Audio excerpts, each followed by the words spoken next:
Bonjour tout le monde, juste avant de commencer cette vidéo, je vous demanderai de vous abonner juste ici et aussi de mettre les notifications, comme ça vous ne manquerez aucune de nos vidéos. Et prochainement, nous allons commencer deux séries, une qui parle d'histoire biblique et l'autre qui va parler de quelque chose qui sera très intéressant. Donc, ne manquez pas ces vidéos-là et abonnez-vous aussi si vous voulez en avoir plus. Merci. Bonjour tout le monde. Aujourd'hui, on va parler de notre sujet qui est qu'est-ce qui cause la colère. Donc, j'aimerais commencer par lire un verset.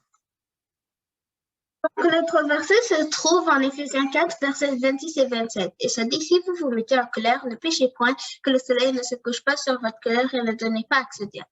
Donc, principalement ici, ça dit que si vous vous mettez en colère, de ne pas pécher avant que le soleil se couche sur votre colère, qui serait comme la nuit tombée, pour ne pas, bien sûr, donner accès au diable. Donc, en lisant ce verset, on peut réaliser certaines choses. En premier, nous devons aussi réaliser que la colère est une émotion normale, car tout le monde peut être fâché des fois. Mais l'important ici sera de savoir comment contrôler sa colère. Mais comment contrôle-t-on sa colère? Et aussi, y a-t-il des conséquences si on ne contrôle point sa colère? Pour savoir les conséquences de cela, nous allons d'abord faire une scène qui, elle, montre les conséquences de ne pas contrôler sa colère. Et la deuxième scène, des choses qui arriveraient si on contrôle sa colère et qu'on sait avoir la tempérance. La la la la la. Hey toi, bouge, personne. Viens. Ben viens ici, toi, j'ai quelque chose à te dire.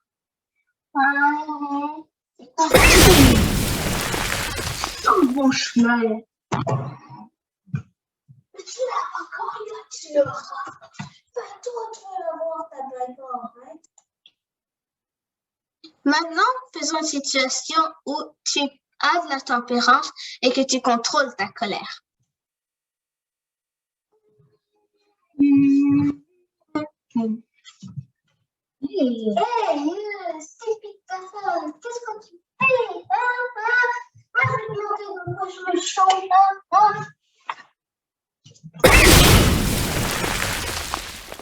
Il ne faut pas que je fasse comme toi. Je te pardonne. Je n'ai aucune envie de t'attaquer.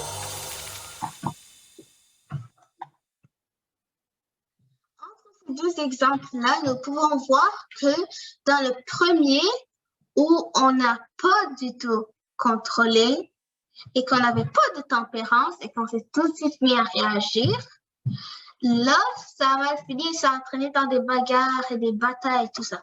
Mais par exemple, dans la deuxième où on a de la tempérance, c'est là que Jésus voudrait qu'on soit, car on ne ferait pas de bagarre. Et par exemple, si Jésus était à notre place, il ne serait pas en train de frapper la personne, mais plutôt comme de pardonner ou des trucs de même. Donc, le but serait plus d'être comme Jésus. Donc, voici aussi pourquoi la tempérance est vraiment importante dans la vie de tous les jours. Maintenant, regardons notre deuxième verset qui se trouve en Proverbe 15, verset 1. Une réponse douce calme la fureur, mais une parole dure excite la colère. Dans ce verset, on voit qu'une réponse douce calme la fureur. Par exemple, quand à la place, dans le deuxième exemple, je l'ai dit gentiment, la bataille n'a pas continué, mais il m'a plutôt laissé, mais une parole dure excite la colère. Par exemple, quand on m'a frappé, ça m'a mis en colère, je l'ai refrappé et s'entraîner dans une bataille. Donc, ce verset explique bien ce que nous venons juste de dire. Maintenant, aussi, quand on a la colère, pardonner est peut-être dur. Donc, comment fait-on pour pardonner quelqu'un? Pour pardonner, nous avons besoin de l'aide de Dieu, mais Dieu peut nous offrir notre aide seulement si nous demandons. Donc, nous n'avons juste qu'à demander à Dieu. Et aussi, si vous voulez plus savoir à propos du pardon, vous pouvez cliquer sur la vidéo qui se trouve juste ici, qui va vous parler du pardon.